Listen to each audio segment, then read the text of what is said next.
নমস্কার বন্ধুরা, টুম্পা কিচেনে স্বাগতম। আজকে দেখো এখানে আমি 4 পিস কাতলা মাছ নিয়েছি। এই কাতলা মাছের পোস্ত করে দেখাবো। আপনারা প্রথম থেকে শেষ পর্যন্ত আমার ভিডিওটা দেখতে থাকো। মাছটা নিয়ে নিয়েছি। এবার কিছুটা পরিমাণের আমি নুন দিয়ে বা হলুদ দিয়ে মেখে নেব মাছটা। একটু গুঁড়ো লঙ্কা দিলাম, একটু লঙ্কার গুঁড়ো দিলাম, দিয়ে আমি মাছটাকে ভালো করে হাত দিয়ে মেখে নেব। মাছটা ভালো করে মাখা হয়ে গেছে। এবার আমি কড়াটা বসিয়ে দিলাম।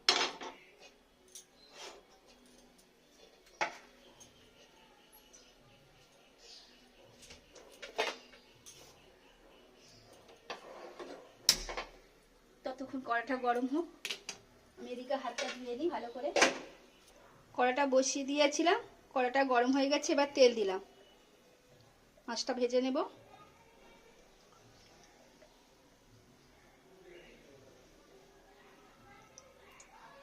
একটু বেশি করে তেল দিলাম, মাছের তেলেই রান্নাটা করে নেব।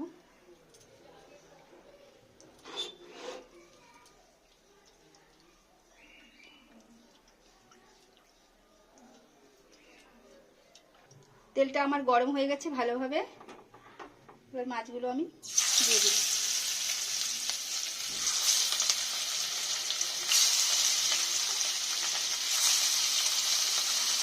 মাছগুলো আমি কড়াতে দিয়ে দিলাম। মাছটা ততক্ষণ ভাজা হোক। একটা মশলা বানিয়ে নেব। তবে তোমাকে দেখাই কি মশলা বানাবো। একটা গোটা পোস্তর প্যাকেট দিয়ে দিলাম।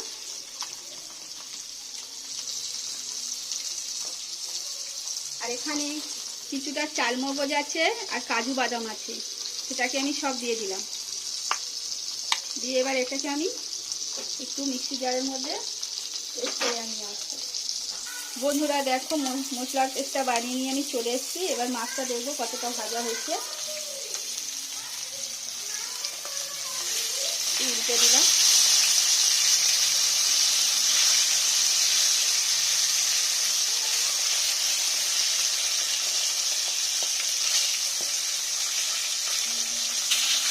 এক পিঠ আমার ভালোভাবে ভাজা হয়ে গেছে।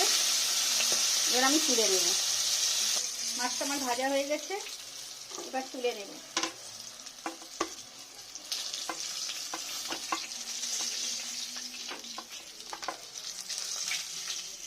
এবার যে কড়াই তেল আছে, এই তেলটা রান্না করে আমি দেখাবো।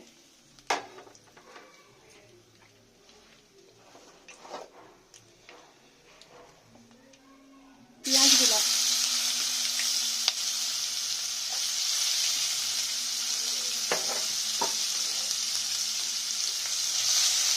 পেঁয়াজটা একটু ভাজা ভাজা হলো। পেঁয়াজটা আমার একটু লাল লাল ভাজা হয়ে গেছে। এবার একটা টমেটো কুচে রেখেছিলাম, সেটা দিয়ে দিলাম।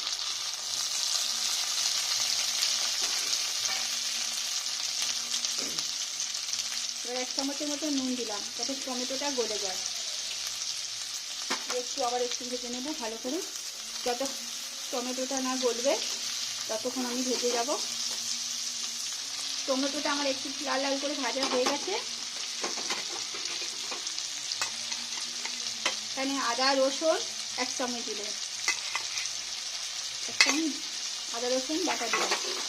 দিয়ে আবারও ভালো করে নেড়ে নেব।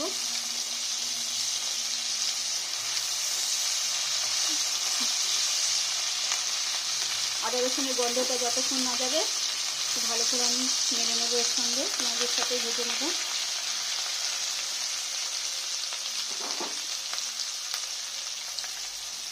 এবার এক এক করে আমি মশলা দেবো। 1 চামচ হলুদ গুঁড়ো দিলাম,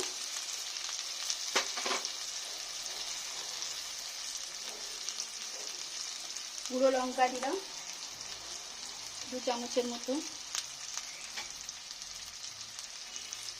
1 চামচ কাশ্মীর গুঁড়ো লঙ্কা দিলাম। আগে একটু নুন দিয়েছিলাম, আরও 1 চামচ দিলাম। দিয়ে আমি ভালো করে সব মশলাগুলো কষে নেব। নুন ঝালটা আপনাদের পরিমাণ মতো দেবেন। ভালো করে আমি একটু কষে নেবো, যাতে যতক্ষণ না তেল ছাড়বে ততক্ষণ ভালো করে আমি একটু কষে নেব। আমি একটু 5 মিনিটের মতো ঢাকা দিয়ে রাখলাম। 5 মিনিট পরে ফিরে আসছি। 5 মিনিট হয়ে গেছে, ঢাকনাটা খুলছি। দেখো বন্ধুরা, মশলাটা আমার ভালো করে ভাজা হয়ে গেছে, চারিদিক থেকে তেল ছেড়ে দিয়েছে। এবারে যে মশলাটা আমি বানিয়েছিলাম, মশলাটার যে কাজু বাদাম আর চালমগজ আর পোস্ত, সেটাকে আমি দিয়ে দিলাম।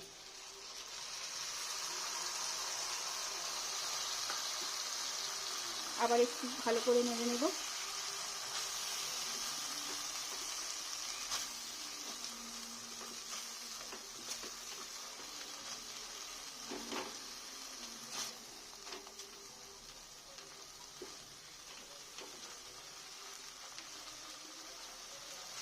সব মশলাগুলো একদম একসঙ্গে ভালো করে কষে নেব।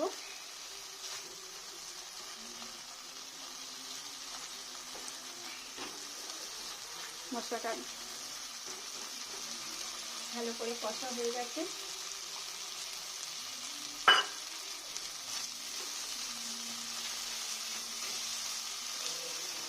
এখানে যে জলটা আমি পাঁচটার মধ্যে মশলাটা বেটেছিলাম, সেই বাটা মশলার জলটা আমি দিয়ে দেবো।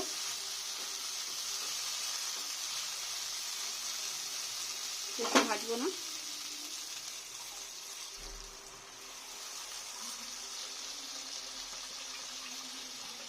আরো কিছুটা দিয়ে দিলাম।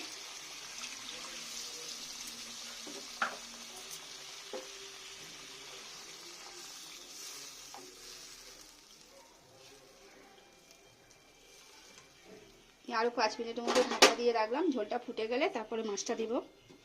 5 মিনিট পরে ফিরে আসছি।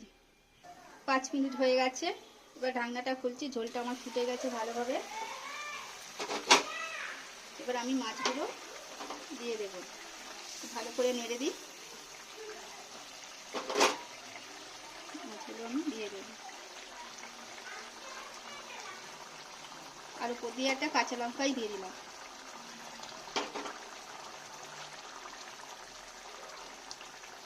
উল্টে দিব।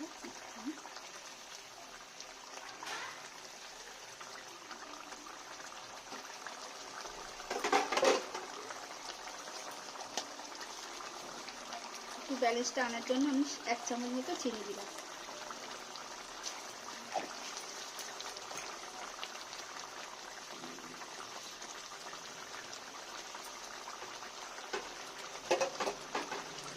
আরো 5 মিনিটের মতো ঢাকা দিলাম। 5 মিনিট হয়ে গেছে, ঢাকনাটা খুলে দিচ্ছি। দেখি মাছটা প্রায় হয়ে এসছে আমার। আমি ওপর থেকে কিছু ধনেপাতা ছড়িয়ে দিলাম। তারপরে আপনাদের পরিবেশন করে দেখাচ্ছি।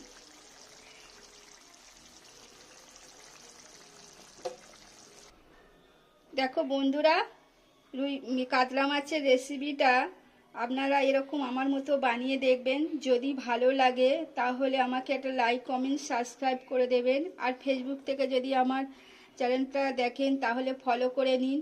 ইউটিউবে এখন নতুন বন্ধুরা সাবস্ক্রাইব করেনি, তাদের সাবস্ক্রাইব করার অনুরোধ রইল। আবারও নিত্য নতুন রান্নার সাথে দেখা হচ্ছে। Tata, bye bye.